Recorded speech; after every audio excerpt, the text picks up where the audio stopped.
L'Aula è aperta. Comunico che l'onorevole Burtone ha chiesto congedo per la seduta di oggi e domani per motivi di salute. L'Assemblea ne prende atto. Avverto che il processo verbale della seduta precedente è a posto a disposizione degli onorevoli deputati che intendono prendere visione ed è considerato approvato in assenza di osservazioni in contrario nella presente seduta. Ai sensi del comma 9 dell'articolo 127 del regolamento interno do il preavviso di 30 minuti al fine di eventuale votazione mediante procedimento elettronico che dovessero aver luogo nel corso della presente seduta. Invito pertanto i deputati a munirsi per tempo della tessera personale di voto. Ricordo che anche la richiesta di verifica del numero legale, ovvero la domanda di scrutinio nominale o di scrutinio segreto, sono effettuati mediante procedimento elettronico. Comunico che con nota protocollo 1221 del pre-2025 del 5 giugno 2025, la Commissione parlamentare speciale di inchiesta e vigilanza sul fenomeno della mafia e della corruzione in Sicilia è stata autorizzata a riunirsi nella giornata di venerdì 13 giugno 2025 presso la Prefettura di Caltanissetta, secondo l'ordine del giorno della Commissione medesima. L'Assemblea ne prende atto.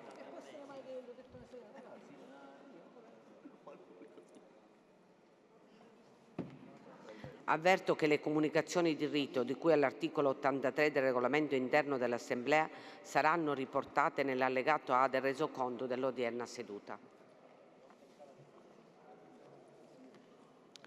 Comunico che con email del 6 giugno 2025 protocollata al numero 3392 Ars 2025 di pari data, l'onorevole Tomarchio, nella sua qualità di unico firmatario, ha dichiarato di ritirare l'interrogazione numero 1691, rinnovo delle concessioni per lo sfruttamento di una moffetta a gestione di risorse CO2 in relazione agli obiettivi del PNC. Poiché l'interrogazione numero 1691 era stata già trasmessa al Governo in data 16 aprile 2025, annunciata nelle sedute dell'Assemblea numero 173 del 29 aprile successivo, dispongono che la presente comunicazione venga inviata al Presidente della Regione. Il Presidente ne prende atto. L'Assemblea ne prende atto. Comunico ai colleghi che il DDL 883, mi sembra,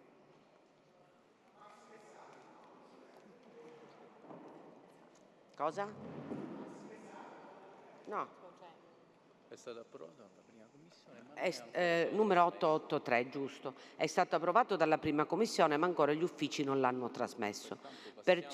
Pertanto passiamo alla discussione generale sul riordino dei consorzi di bonifica di irrigazione della Regione Siciliana. Numero 530. Il Presidente Vitrano è pregato di mettersi in commissione. L'assessore Barbagallo. Sì, prego, onorevole.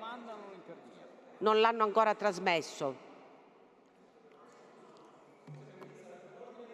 Sì, prego, onorevole. Se non viene trasmesso non lo possiamo incardinare. No, Presidente, per una... sta parlando l'onorevole. Desideravo esprimere la mia riflessione.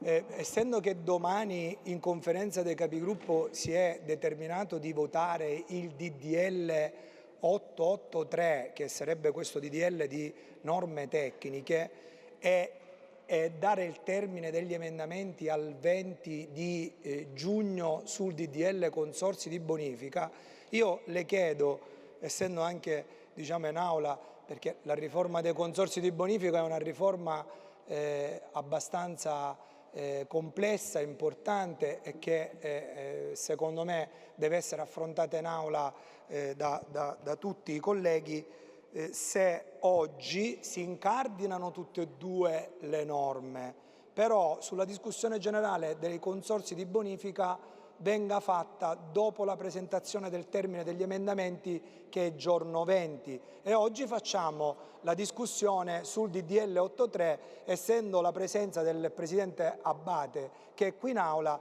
e almeno dibattiamo sul disegno di legge che domani sono questi 7-8 articoli che bisogna andare a votare come aula. Questo è quello che io mi permetto di chiedere alla Presidenza dell'Assemblea, perché ritengo che su quella dei consorzi di bonifica, per poi affrontare il 25 e il 26 il voto, secondo me andrebbe fatta la discussione dopo la presentazione degli emendamenti. Grazie. L'onorevole Vitrano, il Presidente della Commissione, se vuole fare la relazione, e poi sospendiamo per un'ora e aspettiamo che gli uffici si organizzano per l'883. Prego, onorevole Vitrano, come Presidente.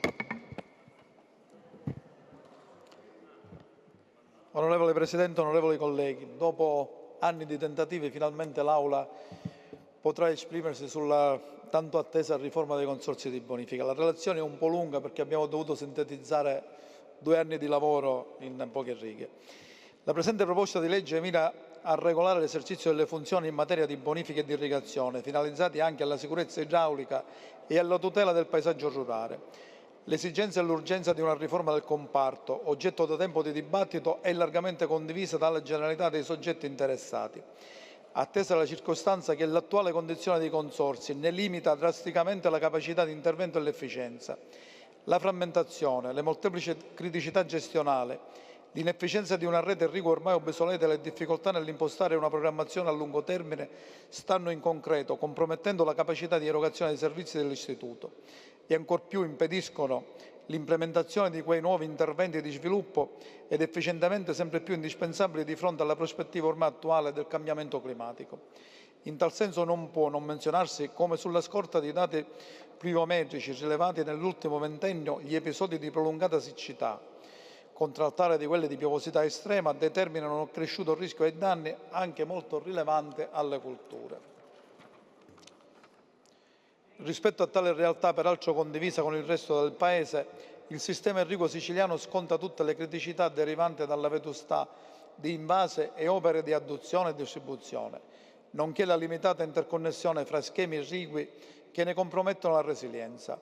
La gestione degli 11 consorzi di bonifica ha inoltre evidenziato alcune criticità essenzialmente legate alle seguenti problematiche. La delimitazione dei comprensori di bonifica sulla base di confini amministrativi si è rivelata, come era logico attendersi, priva di ogni validità. La quasi totale assenza di superficie irrigate in alcuni comprensori di bonifica ha accentuato le condizioni di difficoltà della gestione finanziaria, nonostante il potente contributo regionale finalizzato al pagamento quasi integrale degli stipendi del personale. La frammentazione dei comprensori non ha consentito in molti casi di realizzare adeguate economie di scala a causa delle moltiplicazioni di servizi per essere accentrati e ha reso difficoltosa la gestione di impianti idrici e delle reti collettive, spesso a servizio di comprensori gestiti da consorzi differenti.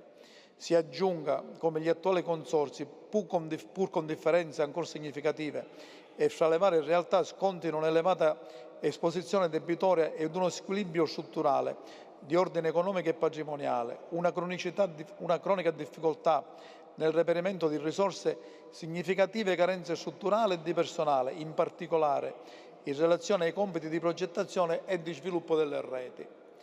Tali criticità, peraltro, si sono palesate clamorosamente in occasione delle partecipazioni a bandi ed avvisi, determinando l'impossibilità di accedere a fondi di finanziamento per interventi infrastrutturali quanto mai necessari rispetto alle crescenti esigenze dell'agricoltura siciliana.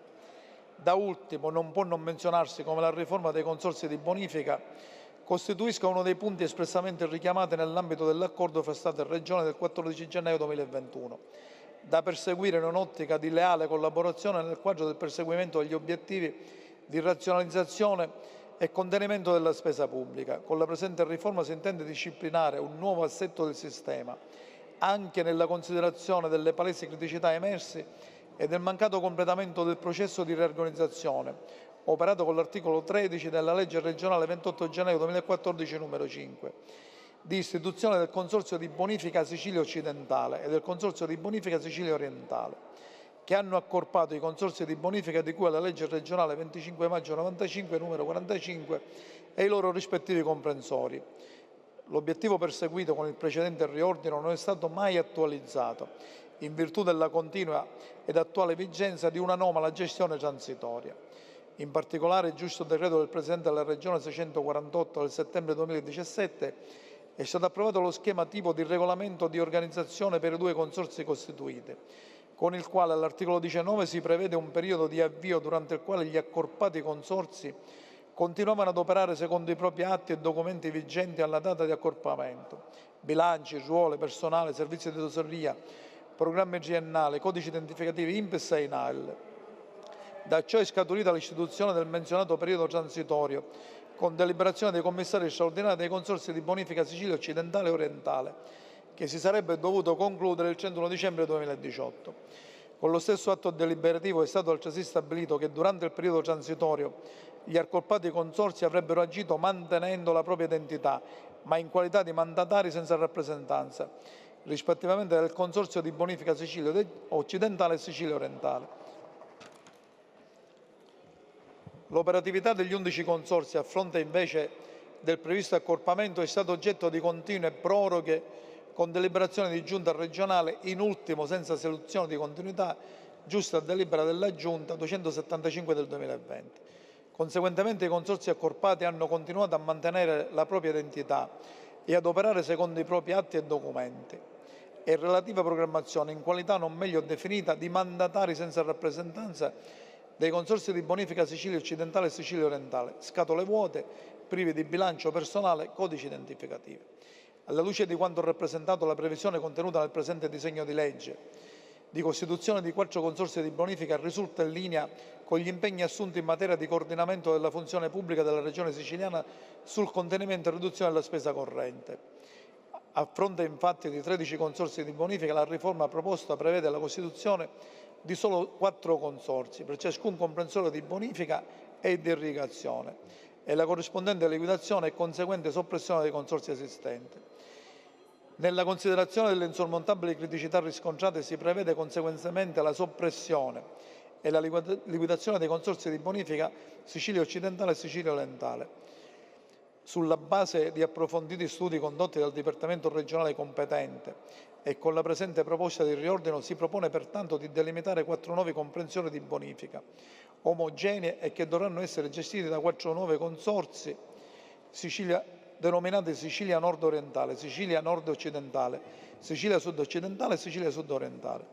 La delimitazione dei nuovi comprensori di bonifica viene proposta sulla base dei seguenti criteri: salvaguardia dell'integrità dei bacini idrografici, unitarietà dei sistemi irrigui collettivi sulla base di una razionale integrazione fra fonti di approvvigionamento e schemi distributivi, sufficiente ampiezza dei comprensori di bonifica per conseguire adeguata economia di scala, dimensione fra loro comparabili dei nuovi comprensori di bonifica, presenza in ogni consorzio di aree irrigue con l'estensione significativa, superamento di ogni vincolo legato a confini amministrativi.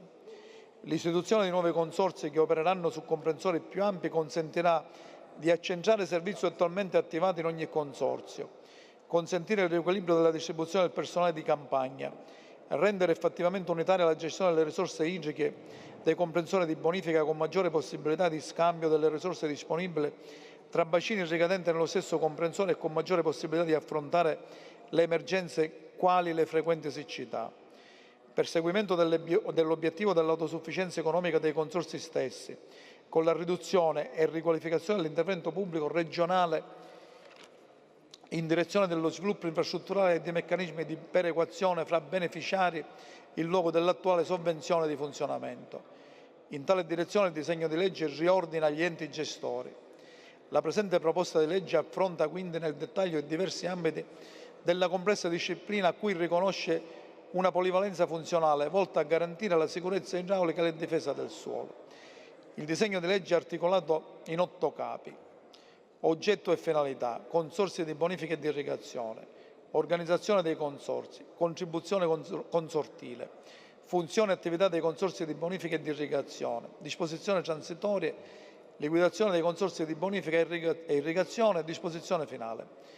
Oltre all'istituzione di 4 consorzi di bonifica, la proposta prevede la costituzione di un ufficio interconsortile, con il quale ci si propone di uniformare i processi amministrativi e quelli afferenti alla programmazione e all'esecuzione degli interventi e di strategia del territorio, attraverso la centralizzazione dei servizi e l'unificazione di alcune funzioni quale catasto, ufficio amministrativo, ufficio gare, oltre alla progettazione degli interventi di rilevanza pubblica afferenti ai comprensori di bonifica e di irrigazione.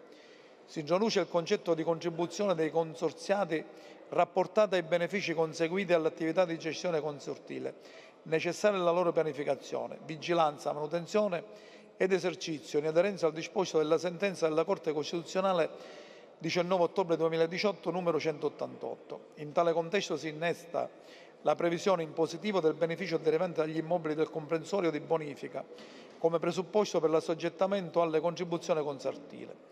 Pertanto il contributo consortile di bonifica, quanto alle spese afferenti al conseguimento dei fini istituzionali dei consorzi, è dovuto solo in presenza del beneficio.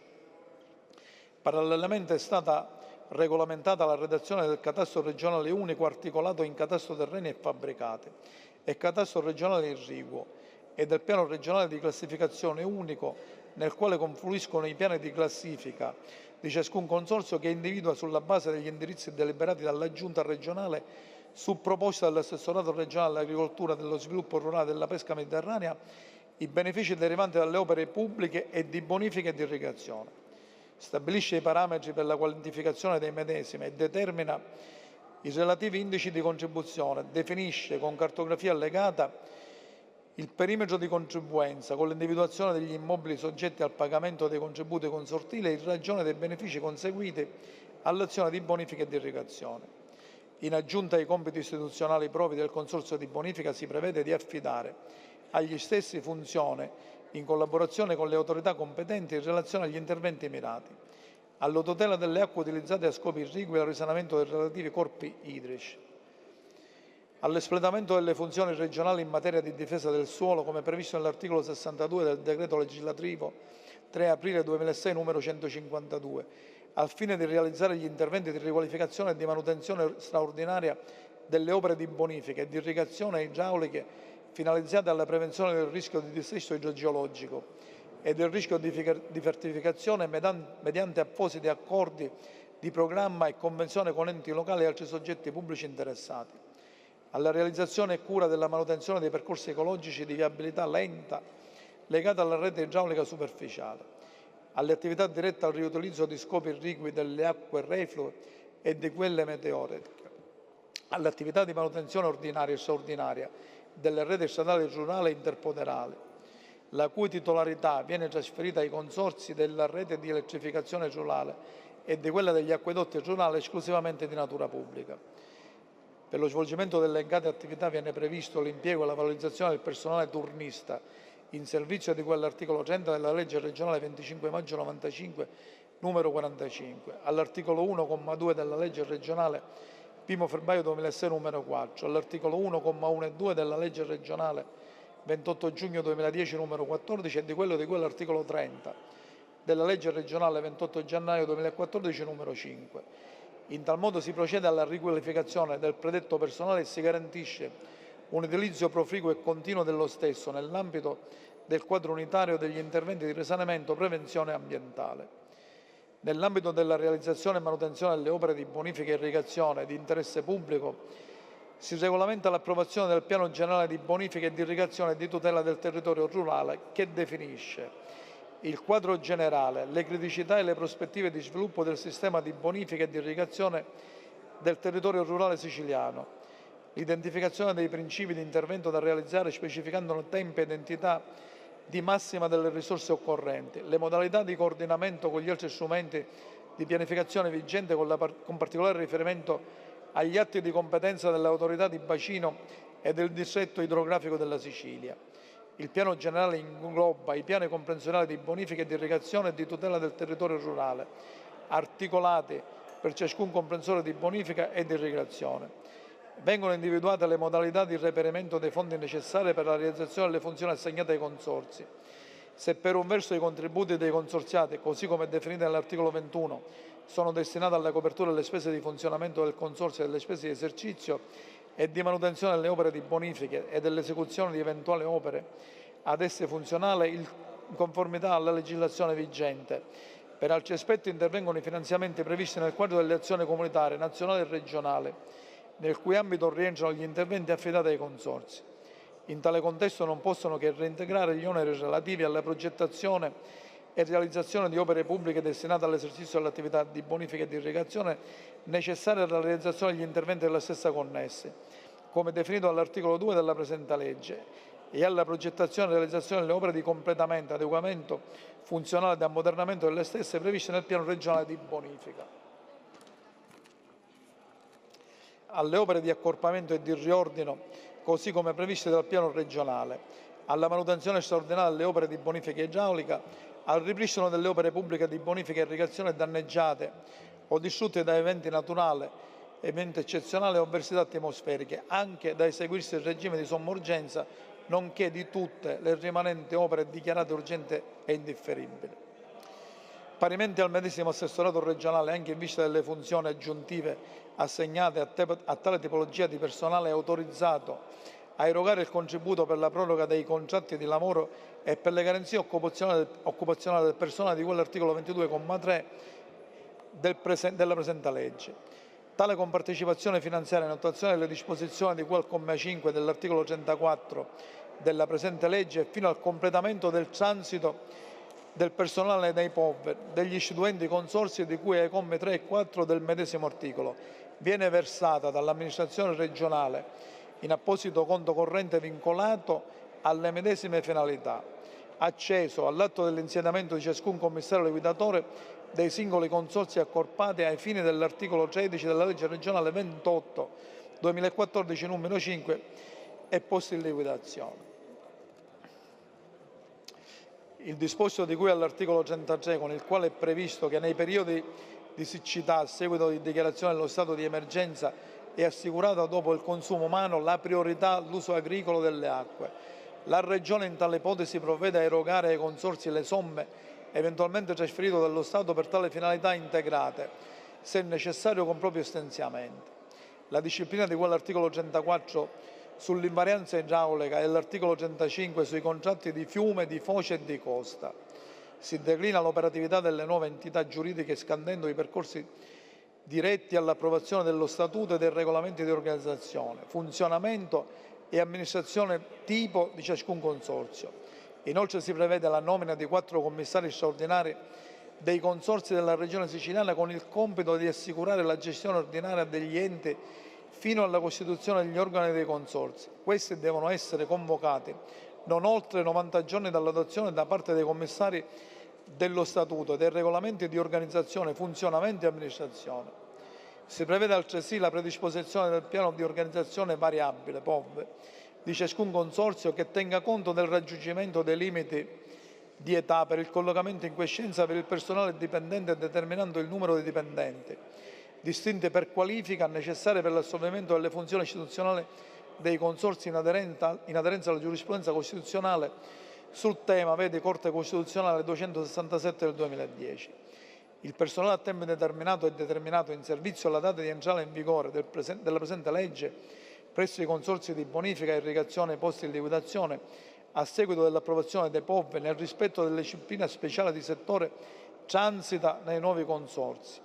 Fino all'approvazione dei POV e dal perfezionamento delle procedure di transito del personale, i commissari straordinari degli istituenti consorzi determinano le modalità di utilizzo del personale fino al definitivo inquadramento dei nuovi consorzi. Ciascun commissario liquidatore provvede all'atto dell'insediamento dell'apertura di un conto corrente vincolato per la finalità di cui al comma 7 dell'articolo 27 della presente legge. Entro 30 giorni in via preliminare procede alla ricognizione dei beni immobili, dei beni immobili strumentali rientranti nel patrimonio indisponibile dei singoli consorzi non destinabili alle liquidazioni, la cui proprietà deve essere trasferita agli istituenti consorzi sulla base della delimitazione del comprensorio di bonifica corrispondente. delle procedure di gara in corso per la realizzazione delle opere pubbliche di bonifica strumentale all'esercizio dei compiti propri dei consorzi che devono essere trasferite in capo agli istituenti consorzi allo stato e a fase in cui si trovano. Ciascun commissario inoltre accerta la dotazione organica di ciascun consorzio in liquidazione. Sono invece sottoposti al parere vincolante della Giunta regionale, secondo le modalità di cui all'articolo 4 della legge regionale 29 dicembre 62 numero 28, le deliberazioni del Consorzio inerente all'indirizzo generale dell'ente e in particolare quelli concernenti l'assunzione e inquadramento del personale, lo stato giuridico ed economico del personale, l'approvazione dello statuto, dei regolamenti di organizzazione, funzionamento e amministrazione dei piani di organizzazione variabile. Durante il periodo transitorio disciplinato dall'articolo 34 e comunque per un periodo massimo di 5 anni dall'entrata in vigore della presente legge, i consorzi operano sulla base della pianificazione e programmazione vigente, come approvata dai commissari straordinari dei consorzi di bonifica Sicilia orientale e occidentale in liquidazione. Fino all'insediamento degli organi di ordinaria amministrazione, dell'ultimazione dello stato di consistenza dei beni strumentali di pertinenza degli istituenti consorzi da parte dei commissari liquidatori di cui all'articolo 38 è fatto divieto di procedere ad assunzione sotto qualsiasi forma, anche a titolo di progressione di carriera. Infine, con l'articolo 39 si declinano le abrogazioni espresse compiute dalla legge in esame e si procede a garantire la copertura finanziaria degli oneri della stessa derivante. Si è tenuto conto degli indirizzi in materia di qualità della regolamentazione normativa, attenendosi a criteri generali sanciti dalla normativa statale, effettuando preventivamente l'analisi tecnico-normativa, l'analisi di impatto della proposta normativa redatta, le cui relazioni si allegano. Si rappresenta come, trattandosi di provvedimenti normativi di prima applicazione, non sussistono i presupposti per la verifica dell'impatto di regolamentazione, atteso che la stessa pone l'amministrazione nelle condizioni di verificare ex post l'efficacia delle norme analizzate, ovvero di migliorare il disegno o l'attuazione, di suggerirne il mantenimento, la modifica o l'abrogazione. Il presente disegno di legge è stato altresì corredato dalla relazione tecnico-finanziaria. Onorevoli colleghi, io sento di ringraziare fortemente la Commissione che per circa 2 anni ha lavorato intensamente a prescindere dalle posizioni, dalle appartenenze partitiche o di colore politico. Io credo facendo un lavoro dopo una cinquantina di audizioni, abbiamo ascoltato tutti gli operatori interessati, sindacati, operai, dirigenti. Grazie all'assessore Barbagallo che nella prima fase ci ha assistito come consulente e poi come assessore, sottoponiamo a questo Parlamento una modifica che una norma che sicuramente potrà essere migliorata, ma credo che possa costituire una base di partenza su cui avviare un ragionamento e porre fine, dopo tanti anni, ad un sistema che ormai è obsoleto e che merita sicuramente di essere riformato. Io credo che da parte della Commissione, anche da parte del Governo, se mi posso permettere, c'è la totale volontà di ascoltare e assecondare tutte le proposte che possono arrivare dal Parlamento per andare nella direzione di una norma che finalmente possa dare all'intero comparto agricolo e al mondo dell'agricoltura, che attende da anni una riforma. Anticipo che come Commissione presenteremo 2 emendamenti che abbiamo concordato tutti insieme e che contribuiranno sicuramente a rendere migliore il disegno di legge. Grazie. Grazie Presidente Vitrano. Allora, la discussione generale sarà alla fine dei termini degli emendamenti, perciò come concordato sospendiamo l'Aula per 1 ora aspettando che venga in Aula il disegno di legge 883.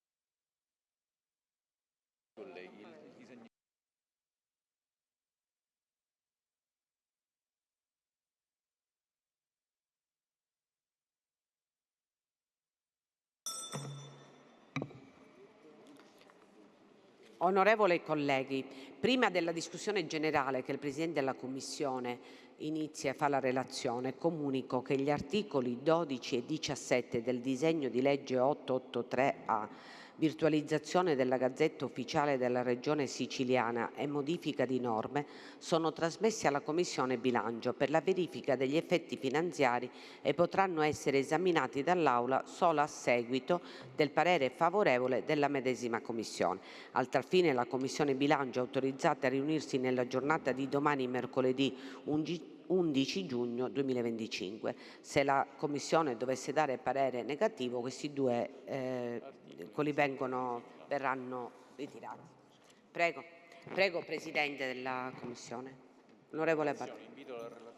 Presidente Abate, la relazione non la vuole fare oggi? Lo incardiniamo e diamo tutto domani? Allora, il termine degli emendamenti Il termine... è domani alle ore 12. La scadenza degli emendamenti è domani alle ore 12. Il relatore si rimette. Il relatore si rimette. Prego, onorevole Presidente. Grazie Presidente. Siccome il disegno di legge è stato assemblato proprio ora e completato ora il lavoro è fatto, è un disegno di legge che parte dalla riforma della digitalizzazione della Gazzetta Ufficiale regionale e quindi una riforma che riguarda quella parte. In quella sono inserite altri emendamenti di correzione di norme finanziarie, delle scorse finanziarie e delle deroghe per quanto riguarda proroghe di scadenze che erano imminenti al 30 di giugno, quindi dare la possibilità, come la proroga del DURC per le aziende agricole, la rendicontazione dei comuni sui contributi, così come per quanto riguarda la proroga per eventi calamitosi. E oltre è stata inserita anche un articolo che riguarda anche la norma sul femminicidio per dare la possibilità per le assunzioni, per un completamento di quella norma che era già stata approvata. Quindi un disegno di legge omogeneo un po' complesso che riguarda non solo la riforma della Gazzetta Ufficiale ma anche altri provvedimenti importanti che provengono da esigenze dai vari deputati e sono stati inseriti in questa variazione, proprio l'articolo è questo, una variazione a norme, non nuovi impegni di spesa, non stanziamenti e variazioni irreali di spese economiche, ma variazioni che riguardano solo e esclusivamente la parte ordinamentale all'interno dei disegni di legge approvati, finanziari approvati negli ultimi 2 anni. Quindi questa è, Presidente, in linea di massima quella che è il disegno di legge che speriamo domani da poter esaminare ed approvare definitivamente. Grazie Presidente. Allora il termine per gli emendamenti è domani alle ore 12. Ha chiesto di parlare l'onorevole Giambona. Prima l'onorevole... No, l'onorevole Lavardera in base all'articolo 83. Giambona, penso sul disegno di legge. È sui tablet. È sui tablet. Prego, onorevole Lavardera. Sul disegno di legge? La discussione generale la facciamo domani. Ma la discussione generale inizia domani.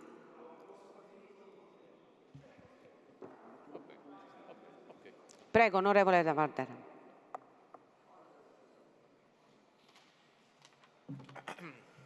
Grazie Presidente. In un'aula praticamente quasi deserta con solo i 3 deputati della maggioranza,